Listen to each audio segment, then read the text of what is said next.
కాదన్నప్పుడు అతను మరేం మాట్లాడలేదు.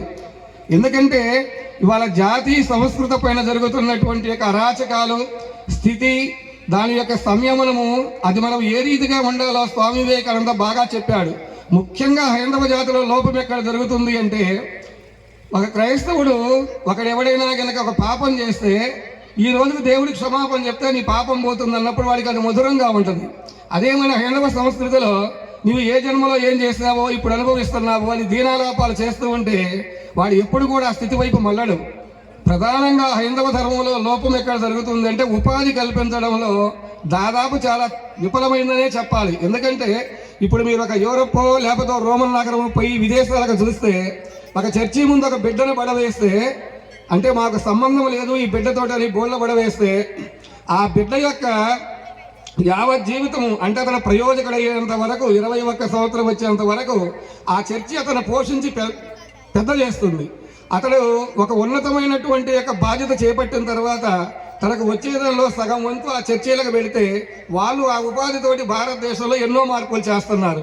కానీ వాళ్ళ మన దేవాలయాలలో వేల కోట్లు లెక్క చెప్తున్నారే తప్ప అది హైందవ ధర్మానికి ఏ విధంగా ఉపయోగిస్తున్నారని ప్రశ్నించిన వారు లేరు. అలా ప్రశ్నించిన వారిని వారి మీద ఉండేటువంటి యొక్క స్థితిగతులు చెప్పనవసరం లేదు.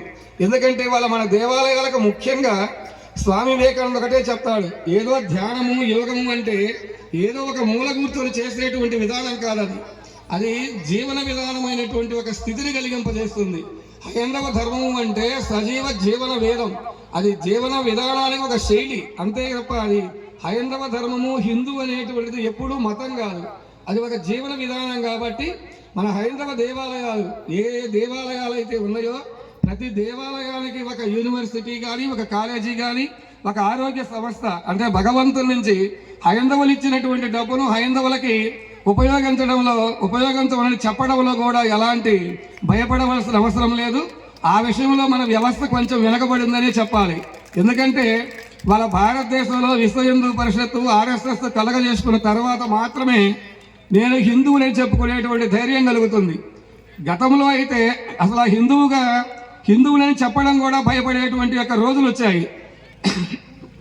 వాళ్ళ భగవంతుడి యొక్క దయ వల్ల హైందవ ధర్మం అందరూ సుభిక్షంగా ఉండాలి, ఏ మతంలో ఆ మతమే వర్ధిల్లాలని చెప్పిందే తప్ప సర్వే జనా సుఖినో భవంతు, సమస్తమైన జనులు, సమస్తమైన మతాలు, సమస్తమైన జీవులు వర్ధిల్లాలనేటటువంటి చెప్పిన మతం ఒక హైందవ ధర్మం మాత్రమే ఉంటుంది.